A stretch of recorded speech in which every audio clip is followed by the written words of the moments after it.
Aujourd'hui, on va vous parler de l'offre qu'on a faite à la négociation et de la journée de grève du 22 août.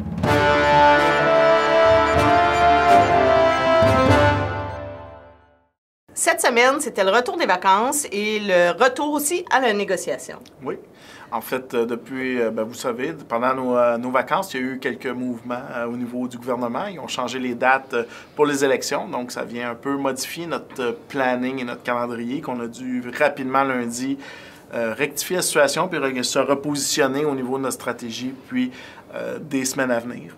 Donc, lundi, on devait travailler sur des choses qui étaient avancées des dernières semaines de négociation, mais vu que on a une semaine de moins pour intervenir au niveau du gouvernement, on a décidé de changer notre stratégie, de revenir avec une offre, disons, une offre à l'employeur où on va plus globale, qui nous permettrait probablement, possiblement, en fait, le but de notre nouvelle offre, c'est de terminer les négociations avant la fin de l'élection d'octobre. Donc, tenter d'avoir une entente de principe avant la fin septembre. Oui, c'est ça. En effet, on a essayé de trouver quelque chose qui pourrait améliorer la vie d'un peu de tout le monde dans la convention collective. Mais évidemment, il faut qu'on laisse tomber certains pans de nos demandes. Et c'est la même chose qu'on demande à l'employeur, dans le fond, c'est de dire ce qu'on sait qu'on ne s'entendra pas, est-ce qu'on peut, chacune des parties, les laisser de côté puis travailler sur ce qu'on pense qu'on a des chances de s'entendre. Et les prochains gains, on les fera à la prochaine négociation qui devrait venir quand même assez vite puisque ça fait déjà 1 an et demi que notre convention est finie. Ouais. Donc, on a fait une proposition à l'employeur mardi à savoir est-ce qu'il était intéressé, est-ce qu'il y avait un objectif réel de terminer la négociation avant la fin de l'élection. Et donc, il nous a dit qu'il était intéressé à entendre ce qu'on avait à dire. C'est ça. Donc, mardi, après lui avoir annoncé ça, on a travaillé là-dessus et mercredi. Donc, on est arrivé à une offre où, dans le fond, on va contourner les crunchs, les points... deal breakers qu'on appelle, nous autres, dans notre langage, les points difficiles de la convention collective où on ne s'entend pas. On va tenter de juste les contourner, les maintenir, en fait, statu quo. Avec un peu de gain de chacun des côtés. Donc, nous, on irait chercher quelques gains pour l'ensemble de nos membres. Comme Katia disait, on n'oublie personne. Il y aurait quelque chose un peu plus régulier, un peu quelque chose pour les emplois temps partiels, un peu dans le monétaire. En fait, on essaie de chercher un petit peu quelque chose pour tout le monde. L'employeur va trouver son compte avec certains articles qu'on pourrait modifier à son avantage, qu'il aimerait voir modifier pour améliorer la situation, sa gestion, en fait, dans le réseau. Puis, on pourrait, avec ce qu'on a proposé, arriver à une entente d'ici la fin septembre. C'est ça. Évidemment, il faut... c'est ça, on est obligé de trier un peu les sujets, là, parce que vous comprendrez que 6 semaines de négociation, c'est pas très, très long. Et donc, même si on décidait de négocier 5 jours par semaine, il n'en demeure pas moins qu'on a une convention qui est chargée. Et si on décide de tout aborder de front, c'est évident qu'on n'y arrivera pas.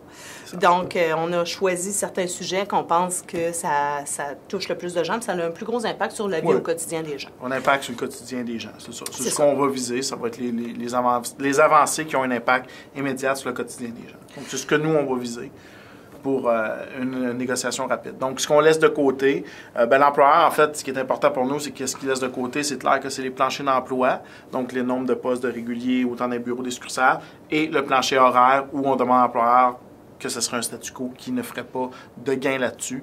C'est pour nous ce qu'on laisse de côté. Pour l'employeur, il y a d'autres choses.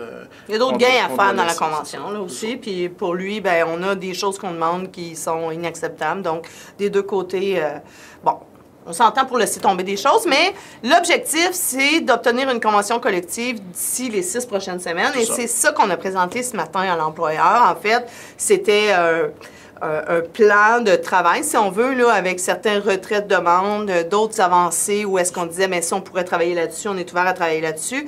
Et on a présenté ça à l'employeur ce matin.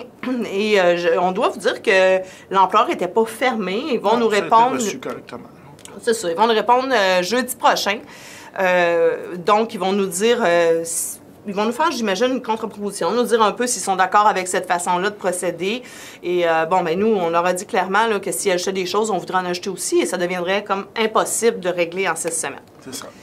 Au niveau de la stratégie de mobilisation, vous comprendrez que l'avancement de la date de déclenchement de l'élection, ça a un impact sur notre stratégie de mobilisation. Et ce qu'on avait prévu, en fait, c'était de faire une journée de grève pour interpeller le gouvernement avant les élections. Et donc, cette journée-là va devoir être devancée d'1 semaine. Oui. On va le choix. Au même titre que les élections. C'est ça. Et donc, on va tenir cette journée de grève-là le 22 août.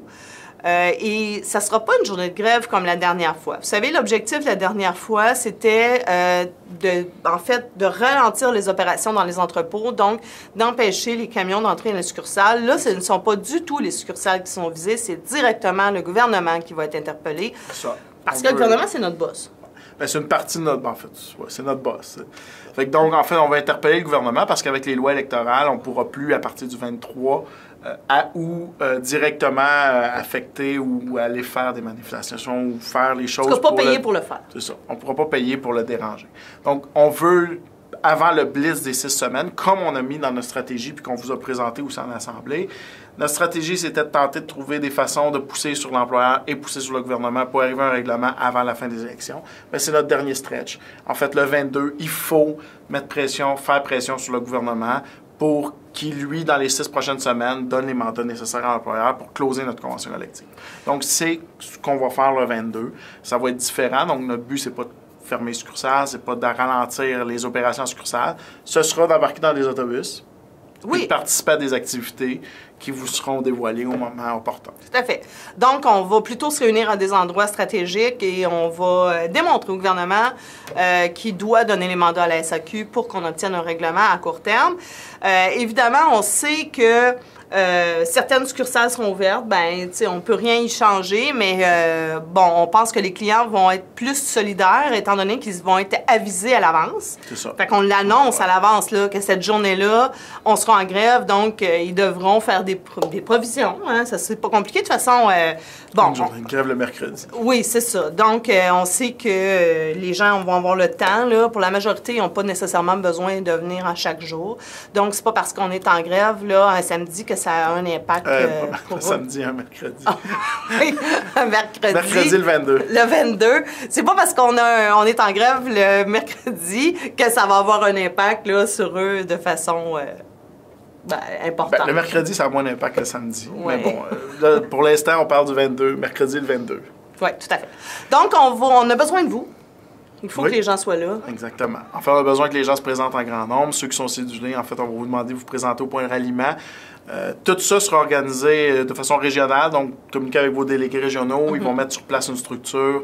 Nous, on n'a pas le plan provincial, moi puis Katia. Là, on sait qu'est-ce qui va arriver de façon générale, mais l'organisation terrain de chacune des régions est organisée par la CSN et les délégués régionaux. Donc, à vous de les contacter, à vous de voir c'est quoi qu'ils mettent en place pour vous informer, ainsi de suite. Donc, il y aura des lieux de rassemblement pour les autobus un peu partout. Si vous êtes cédulé, il faut vous présenter. Si vous n'êtes pas cédulé, on vous invite à venir participer, d'amener vos enfants, même ceux qui sont cédulés, tout ça. C'est une journée où on va se promener en autobus, qu'on va faire des manifestations ici et là, et on verra. On va dîner ensemble? Oui, tout le monde va dîner ensemble. Puis, en effet, là, Simon l'a dit, on sait que les camps de jour sont fermés pour la semaine prochaine, là, puis l'école n'est pas encore commencée pour les enfants du primaire, entre autres. Là. Donc, ils sont les bienvenus. Tous les enfants sont les bienvenus. Ça va nous faire plaisir de faire une manif avec eux. De toute façon, notre enjeu numéro 1 de la négociation, c'est la conciliation travail-famille. Donc, ça va nous faire plaisir de voir votre petite famille. C'est juste d'aviser votre délégué, probablement qu'il va prendre les présences, savoir combien il y a de personnes. Si vous êtes 2 parents avec 2 enfants, ben de l'aviser, comme ça on pourra prévoir les boîtes à lunch, les places dans les autobus, ces choses-là, prévoir qu'on a tout quelque chose. Mais malgré que nous, on va prévoir des choses, ben, il faut toujours se préparer son kit du manifestant.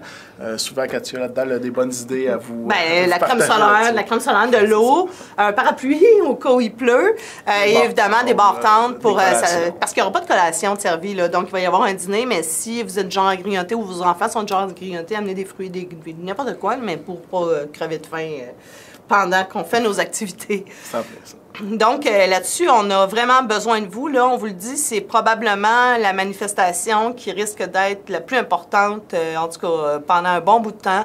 On a besoin de votre présence, puis on a besoin qu'on soit tous ensemble. On a un slogan qui est 5500 à la table. Il faut prouver que c'est ça. C'est ça. Il faut prouver qu'on n'est pas juste 500, on est une mosule de gang à vouloir une bonne convention collective.